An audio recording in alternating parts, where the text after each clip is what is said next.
Hey there, this is Nick Surgine, your Dallas Realtor.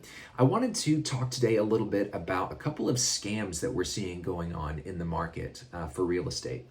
So there's one that's related a little bit more to the rental home side of things, and then there's one that's more the buyer side of things. So let's start real quick with the renter side. One of the scams that I'm aware of that we're seeing right now is that sometimes when people list their homes for sale, they'll use a brokerage that has sort of an open policy where you can kind of come in and take a look at the house whenever you want. As a consumer, you don't need a real estate agent. You can kind of just go look at it. But when those houses are listed, because they're so open to the public, sometimes people would take advantage of the situation and they will pretend, they will put on Craigslist or Facebook Marketplace or another website, they will list the house as being for rent instead of for sale. And so as a consumer, you go to the house, they say, yeah, just go check out the home, see what you think, let me know, and we can start the application process. And so you go, you look at it because it's available. You don't have to meet that person there. And then when you actually go to make the application and the security deposit, that's when they get your money. And so what I would recommend if you're thinking about renting a home, obviously you can always call me and I can look it up for you to make sure that it's actually listed for rent.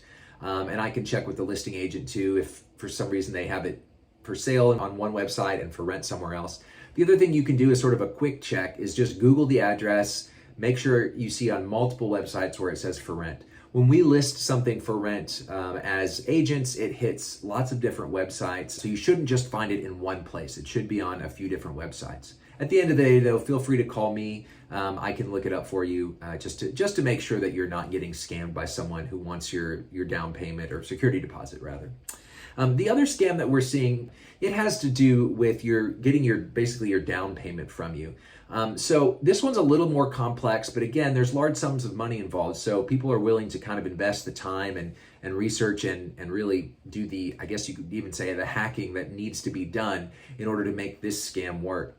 And what they'll do is they will pose as the title company or your agent right towards the end of the transaction, right when you're getting ready to close, and say, hey, I'm ready for your wire transfer. I'm ready for you to transfer the funds to me so that we can close on this house.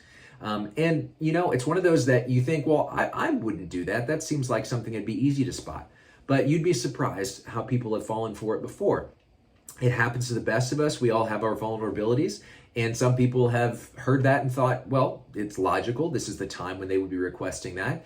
They gave me the account number. I'll just go ahead and wire the money.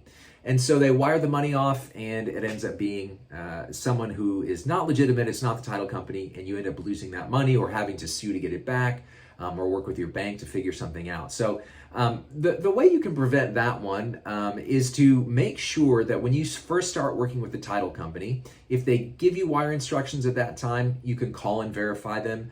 Or later on, if you get wire instructions from anyone, make sure you call that person on a number that you know is their number, so you can look at an old email from them, or if you have their number saved in your phone, call them directly and make sure they can verify that those numbers are accurate, that account number is accurate that you're wiring the money to. So that's today's couple of scams that are going on out there. I just want to make sure that you as a client, as a customer, as a family member, as a friend are protected against people who are not out to do you good, but might be trying to do you harm. So I hope this helps. If you have questions, comments, anything like that, please feel free to call or email. But thanks for taking the time to watch, and I hope to be able to help you on your next home purchase or sale. All right, take care. Bye-bye.